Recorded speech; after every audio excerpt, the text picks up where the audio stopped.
This is Nightly Business Report with Tyler Matheson and Susie Garrett. Brought to you by... Sailing through the heart of historic cities and landscapes on a river, you get close to iconic landmarks, to local life, to cultural treasures. Viking River Cruises, exploring the world in comfort. Worst week ever. JCPenney falling 30% in the past 5 sessions. And as the retailer tries to raise almost $1 billion, today the chain is pinning its turnaround on a new brand. But is it enough to bring in consumers? Crunch time 2013 has been good to investors so far, but the critical fourth quarter begins next week and uncertainties abound. What's next for the markets and your money? And Microsoft's man? Could the boss at Ford be the right person to turn around Microsoft? We have all that and more tonight on Nightly Business Report for Friday, September 27th. Good evening, everyone. It's cleanup in aisle 6. That's because it has been a mess of a week for the retailer JCPenney. Worst week ever for its shares, down 30%.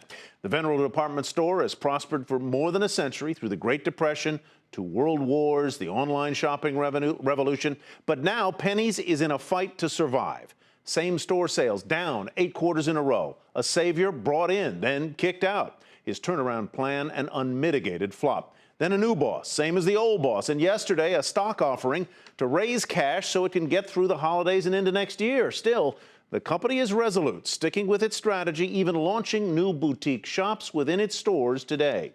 Courtney Reagan has more. It's been a long week for JCPenney shareholders. The beleaguered retailer stock price fluctuating in both directions as investors followed changing news and company announcements. Ultimately, the stock posts its worst week ever. Late Thursday, JCPenney announced an 84 million share offering to raise nearly $1 billion. The department store says it will use the proceeds for general purposes. But today, JCPenney is focusing on the core of its business, selling merchandise. 565 Giggle Baby and Disney shops are opening in JCPenney locations throughout the country, a year after the design partnerships were announced under then CEO Ron Johnson. A key question in recent months has been the confidence of JCPenney's vendor community. In order for the business to survive, JCPenney must maintain the relationships between its suppliers and its design partners. While Giggle Baby merchandise is just now available for shoppers, founder Allie Wing says despite JCPenney's broader issues, the only, quote, crazy part of the past year has been the development of 200 new products for her JCPenney shop. We can already see some early numbers online, and I think some of their very quick rebound in having online perform is really encouraging to me for what they actually can do as a brand. And absolutely, they're talking to us about this all the time. They've been great partners. We talk to our partners every day, right? We have amazing relationships with our vendor and supplier community. Everyone's having the same Q3, the same year in a lot of ways, and everyone's looking for more traffic. Though JCPenney needs shopper traffic more now than it ever has before. This holiday season is going to be the most scrutinized in its history. Getting back shoppers is critical for its long-term survival. For Nightly Business Report, I'm Courtney Reagan in New York City. Washington worries created jitters on Wall Street today. Investors were discouraged by the lack of progress in budget negotiations and the real possibility of a government shutdown. Stocks ended a dismal week in the minus column. The Dow and the S&P recorded their first weekly decline since August. Not even a 6-month high in consumer income and greater consumer spending last month inspired investors. By the close, the Dow was down 70 points, the Nasdaq lost 5, and the S&P was off by 9 points. But despite a losing week and with one trading day left in the month, the major averages are on track for the best September in 3 years, up between 3 to 5%. And the Dow and the S&P are on track to end higher for the third quarter, making it 3 up quarters in a row. Tyler? Our first guest tonight, Susie, says barring a positive surprise, stocks are more likely to move down than up. He's Brad McMillan, Chief Investment Officer with Commonwealth Financial. Mr. McMillan, welcome. Good to have you with us. Why do you say that, and how far down do you expect they might go? Well, if you look at the way the news is evolving, we've seen a lot of positive surprises, but the most recent one, the positive surprise of no taper, actually resulted in a pop, but then we've given all of that back and then some. So the question is, with earnings, in my opinion, rolling over, what is going to carry the market higher? And I don't see a lot of potential good news out there, and I do see a lot of potential bad news, starting with Washington, D.C. Well, a lot of investors are looking forward to those earnings numbers for the third quarter. They should be coming out in the next 2 weeks or so. What are you expecting? When you look at what happened in the second quarter, most, if not all, of the earnings gains came from the financials. Now, with the mortgage refinancing boom having largely played out, with financials really starting to come under pressure from a regulatory perspective, J.P. Morgan is a good example of that, are financials going to come to the rescue again? I have my doubts. And when you look at the expectations of earnings growth, more or less about double what we actually saw in the second quarter, I'm not sure that's what we're going to see, and I think disappointment is quite possible. So, Brad, if I buy your thesis here, and I've had a pretty good year so far, I'm up about 20% in the S&P, let's say I have a balanced portfolio, 60% stocks, 40% bonds. What should I be doing now? How can I protect my profits and still leave room for more if there's more to come?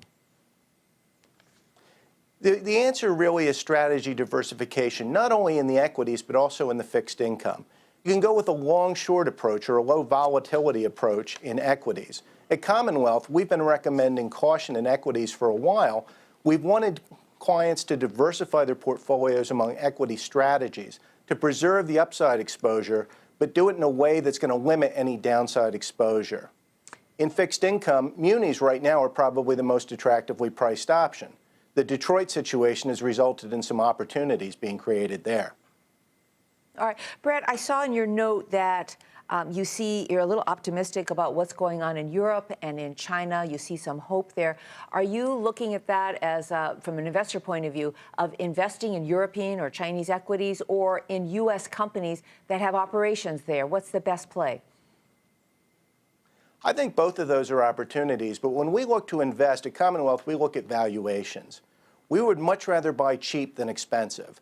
And you can argue about how expensive U.S. equities are, but it's tough to make an argument that, in fact, they're really cheap. If you look on a historical basis, if you look in Europe, relatively speaking, they're much less expensive than they have been. And on a going-forward basis, valuations are pretty much one of the major keys to future returns. Buy cheap, sell expensive. U.S. is expensive, Europe's cheap. Well, that's a pretty good recipe there, Brad McMillan. It usually works pretty well if you do it. He's Chief Investment Officer with Commonwealth Financial Network. Thanks so much for joining us tonight. Have a great weekend. More now on the growing threat of a government shutdown. By a vote of 54 to 44, the Senate today approved a bill that will continue to fund the government, but only through November 15th, and it'll keep funding the Affordable Care Act. Now, that legislation heads back to the Republican-controlled House, where lawmakers there will put together a new version they hope could win approval in both chambers. Today, a frustrated President Obama spoke at the White House, saying that shutting down the government is like shutting down the economy. My message to Congress is this: do not shut down the government, do not shut down the economy, pass a budget on time, pay our bills on time, refocus on the everyday concerns of the American people. Well, J.C. Penney isn't the only big company in big trouble. BlackBerry simply isn't selling enough smartphones, and as expected, the company today reported it lost nearly $1 billion in its most recent quarter. And now, published reports say that if the device maker is sold to Fairfax Financial, which offered $4.7 billion to take it private earlier this week, and CEO Thorsten Heinz loses his job, he could still rake in $55 million.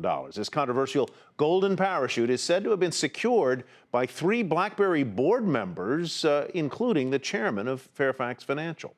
Let's turn now to Microsoft. Who will replace Microsoft's Steve Ballmer? There are a lot of names rumored to be in the running, but only one is apparently at the top of Microsoft's wish list. He's Ford CEO Alan Mulally. According to the tech blog website All Things D, Mulally has vaulted to the forefront of the candidates, and the discussions with Microsoft are said to be serious. Now, if this is true, is Alan Mulally the right man to run Microsoft? Kara Swisher, co-executive editor at All Things Things D joins us now, along with John Fort. Carol, let me begin with you. We know that Alan Mulally has a reputation as a turnaround specialist, but he's a car guy, and can Alan Mulally turn around a complex company, tech company, like Microsoft? Well, he runs a complex tech company, if you think about it. I mean, it's a very good, talk about a complex company. Delivering and creating cars is a similar kind of thing with lots of technological challenges, logistical challenges. So he certainly got the skills to do it. He ran the commercial airlines division of Boeing. These are all very difficult and complicated jobs. I think the issue is he's a non-techie, although he's quite technical. Is sort of besides the point. What they need at Microsoft is a leader who can really try to figure out where Microsoft goes next. And the question is he too, and I don't want to say old, but he isn't sort of the new internet. Does he have enough experience in where the internet's going, I think is more the point. You know, Carol, let me drill down a little bit more on your fine article there. And just to be clear, this is not speculation. The two of them are actually having conversations you characterize as serious conversations about this job. How far along are they, and when might we expect to hear who Microsoft has selected? I think it's going to take some time, actually. I mean, what's going on here is there's sort of twin things going on. You have the committee and Heidrick & Struggles, which is searching for candidates, and they're still doing that. That is still happening. This isn't going to happen Monday. All of a sudden, Alan Mulally is we never said that. A lot of the articles were speculating that, but that's not the case. He's just become one of the more significant candidates in that list, and there are others, which I mentioned in the story, such as Tony Bates, who's an internal candidate, such as Stephen Elop, who came from the Nokia acquisition, and also another ex-Microsoft guy, Paul Moritz. And so they're still searching for candidates, and it may take a while to get to it, but they're very much going to drill down on who the key ones are, and hopefully not take till before the end of the year. But you never know with Microsoft; they could take a very long time. John, I want to bring you into the conversation. You're right there in the heart of Silicon Valley. You're hearing what everybody is saying. What are you hearing about Alan Mulally versus these other candidates that Kara brought up?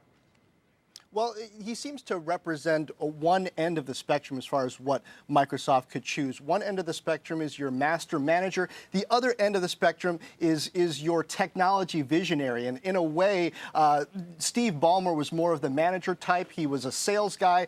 Bill Gates, the original CEO, more of the visionary type. And Silicon Valley tends to have a bias toward technologists and visionaries. A lot of people here feel like that's what Microsoft needs at this stage, someone who has a vision for where Microsoft should go, can cut through a lot of the nonsense and bickering about whose idea, decide which path to take, and pursue it. And I think the question is, could Mulally, though he is a hardware engineer, aeronautics engineer by training, could he do that with a company that's a bit different in the types of decisions it has to make technology-wise? He does, John, have some connections to Seattle, because we've mentioned, obviously, that he was in charge of Boeing's commercial airlines division for a long time.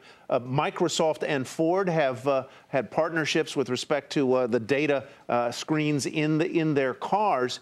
But he is a 68-year-old guy. He's got lots of energy. I've met him. He's an incredibly dynamic fellow to see. But I can't imagine that if he were the choice that he'd be there all that long.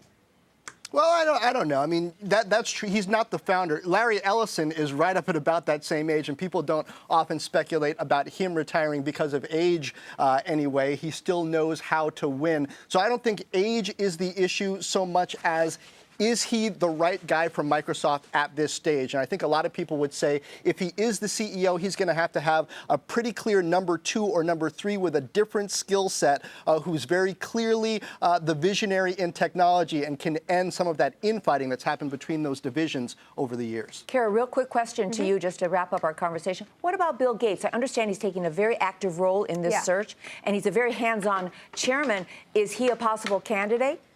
That would be, I think, a lot of people wish that would happen. I would be surprised if it did. You never can rule it out, and that's happened before at Yahoo, various different places. I don't think that's what he's aiming for, and I would be surprised if that happened. He's very devoted to his charitable organization. So I would probably not rule it out completely, but it would be unusual. All right, to be continued. Thank you so much. Kara Swisher, co-executive editor of All Things Digital, and our very own John Fort. And still ahead, what automakers are doing to prevent collisions as drivers find themselves more distracted than ever. First, though, how the international markets performed today.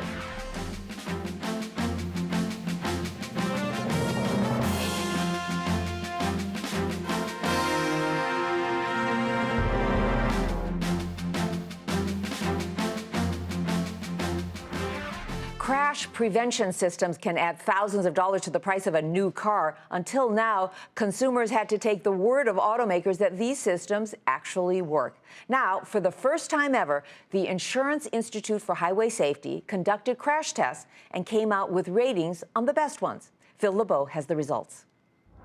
In a world where drivers seem more distracted, preventing rear-end crashes has become a priority for automakers. Nearly all now sell models with collision avoidance systems. But how well do they work? These new front crash prevention systems will definitely help drivers avoid crashes and avoid being injured in those crashes. The Insurance Institute for Highway Safety has developed the first crash test for collision avoidance systems. These tests measure two things. How quickly are you warned about hitting a car in front of you? And for those cars with automatic brakes, how quickly do they stop the car? 7 models, including 2 Volvos, 2 Cadillacs, and the Mercedes C-Class, were rated as superior, with 2 Subarus, the Legacy and Outback, earning the best scores. Subaru is the only system that was able to avoid crashes at both 12 and 25 miles per hour. Nearly a third of all accidents in the U.S. are rear-end collisions, causing 31% of the injuries linked to car crashes. A prime reason more automakers are pushing this technology. Safety sells and is actually required in a lot of the premium markets, that you absolutely have to have the latest safety content going forward. These systems typically cost more than $1,000. Well worth it for those who have the technology in their cars. Phil LeBeau, Nightly Business Report, Charlottesville, Virginia. And we begin Market Focus tonight with a warning from the world's largest air carrier, United Continental. The airline projecting third quarter revenue to come in below expectations. The company says lower fares on some overseas flights are responsible for the drop in passenger revenue per available seat mile. That's a key metric in the industry. The stock fell 9% to $30.91. And shares of lumber liquidators were briefly halted this morning after the company said that federal agencies had raided its headquarters. The court-ordered search was related to certain wood flooring products that have been imported. Lumber Liquidators sells hardwood, bamboo, cork, and laminated flooring. The company says it is cooperating with authorities. Shares dropped 5% to $107.13. Finish Line reporting a jump in earnings and stronger sales and cost cutting. It also lifted its guidance for full-year sales. This athletic retailer says things are progressing well with its Macy's business, and trends are improving in its running business. That's the chain's largest product category. The stock rose 9% to $24.41. And a surge in recreational vehicle sales is helping Thor Industries' bottom line. The company says the rise in revenue is thanks to strong growth in motorized RV sales and more modest growth in towable RV sales. Thor has reported stronger quarterly earnings for more than a year. The stock gained almost 4% to $58.53. Time for our Market Monitor segment this week, and he says that stocks are troubled by politics and uncertainty over the Fed, but that those very troubles provide buying opportunities. David Kotok, Chairman and Chief Investment Officer at Cumberland Advisors. David, great to see you. Since you're seeing troubles in the market, what are you doing in your portfolios to reposition them? Hi, Tyler. Good to see you, too. We think you got a buying opportunity on weakness, and we're phasing into the market. We have been doing that on a scaling basis. We continue to do it because we believe that the debt deficit sequester political fight in the end gets resolved. And when it does, markets go higher. And we don't know when it's going to be resolved, but I don't believe the United States of America is going to shut down forever. All right. Well, meanwhile, you have a couple of recommendations. They're all ETFs. They're all in different kinds of areas, and they all have done rather well so far this year. So let's go down your list. Top of your list is ticker symbol IWO. These are the iShares of the Russell 2000 Growth Index. Tell us, these are small caps. Why do you like these? Well, I like them, Susie, because the small caps, number one, have been outperforming. And if the economy continues to recover even slowly with low inflation and low interest rates, and it looks like that's the case for several years, small cap companies will do well. They have the U.S. domestic recovery advantage in so many ways. So small caps have outperformed large caps. They continue to do so. If you look day by day by day by day, when the market goes down in this last rocky period, they go down less. When the market goes up, they go up more. So the relative performance is good, the trend is up. And the growth side is the aggressive side. If you think the economy's going to do better, we do. So IWO is a great way to be broadly diversified in a good index. It's a fund of $5 billion. It's big enough liquid for an investor to get into easily. Give us a quick thumbnail on your second choice, which is another ETF. IBB is the ticker symbol. It's iShares Biotech Fund. Biotech's on a tear. The sector of the healthcare industry, which is going to do well, not threatened by politics. The companies are gangbusters. It's outperforming. We own it. We continue to balance into it. We like it. We think it's gone much higher. All right, and how do you feel about these transportation stocks? Because that's your other ETF, ticker symbol IYT. This is for the transportation average, also up sharply, 24% so far this year. Well, transports get you into the housing recovery. You got to carry lumber somehow.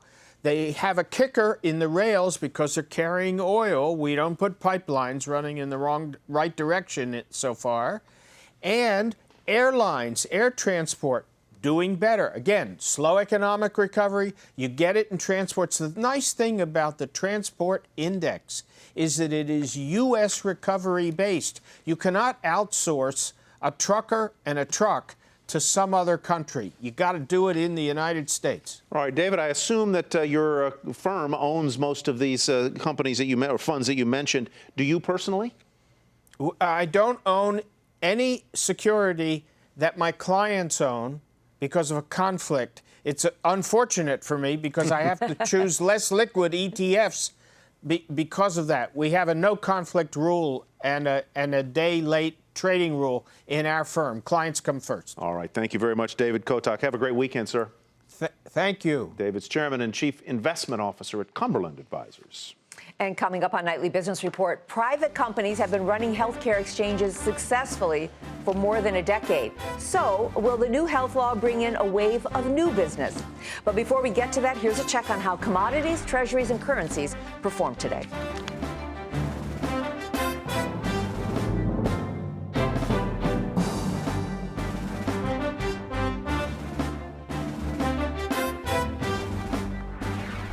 Just 4 days to go before state and federal health care marketplaces, part of the Affordable Care Act, open for business. But those government exchanges aren't the only options for insurance seekers, with private online insurance brokers also looking to get a piece of the action. Bertha Coombs has more. Let me see if I can pull up your information. Fall is usually a busy time at eHealth Sacramento call center. They and other e-brokers have been helping people shop for individual insurance coverage since the late 90s. This year, they see an opportunity for growth under Obamacare, with all Americans now required to get health insurance. The more people we can get enrolled, the broader the enrollment is, the more young people we can get enrolled, the higher the chances for success in this legislation. Executives at GoHealth have been expanding their staff ahead of the October start of open enrollment. We will hire a total of 650 additional people this year. So we expect on 10/1 to have roughly 650 to 700 licensed benefit advisors in anticipation for the phones to ring heavily with all the marketing partners we have in place. Yet for all of their experience, these online marketplace veterans say it was an uphill battle convincing the Obama administration to allow them access to enroll people in the subsidized health plans being offered on the exchanges. It was late summer when health department officials gave them approval to connect to the federal system and sell Obamacare plans being offered on the 36 federally built marketplaces. But the states that have built their own exchanges, like California and New York, have denied them access to their marketplaces. The upshot is the states have gotten federal grant money from the federal government to develop the exchanges themselves, and they're looking at it as an opportunity to put people to work and develop this capability, and they do not necessarily want participation of the private sector, at least initially. While the brokers insist they're not competing with the exchanges, they point out they'll be able to offer consumers a broader picture of their options, with side-by-side comparisons of exchange plans and plans being offered in the private sector. And they'll help them calculate which is a better buy. Someone who is subsidy eligible, but because they're so high in the income bracket for a subsidy, it's a very small subsidy, and there's something else that makes more sense for them financially, we help them with those kinds of things. Bertha Coombs for Nightly Business Report. And finally tonight, could the Miami Beach mansion that once belonged to the fashion designer Gianni Versace become an Apple store? It could happen. The famous oceanfront estate was bought last week for more than $41 million. The thinking was the home on Ocean Drive, and it is one heck of a place, might be converted into a hotel. But now representatives of the owners say part of the property could become a retail space and mentioned an Apple store as a potential occupant. It's not a done deal by any means. And as you might expect, no comment from Apple, which usually goes for a sleeker, more minimalist look than that. Can you picture those? That's a very baroque place. Very, yeah. Can you see iPhones and iPads and their mini iPads? I don't. But anyhow, we'll see. We'll see what happens. Maybe they'll have the best sales ever. That's Nightly Business Report for us. Have a great weekend, everyone. I'm Susie Garrow. And I'm Tyler Mathisen. Thanks from me as well. Have a great weekend. We'll see you back here, we hope, Monday night. Nightly Business Report has been brought to you by Sailing through the heart of historic cities and landscapes on a river, you get close to iconic landmarks, to local life, to cultural treasures. Viking River Cruises, exploring the world in comfort.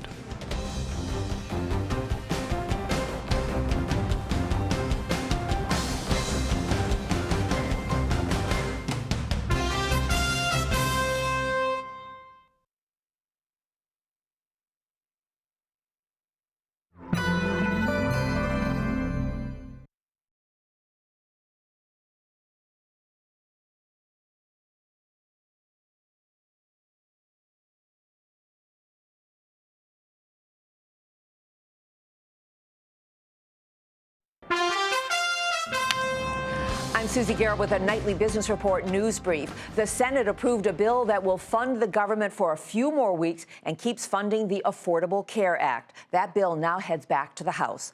On Wall Street today, jitters about the potential shutdown of the federal government could not overcome higher consumer income and spending last month.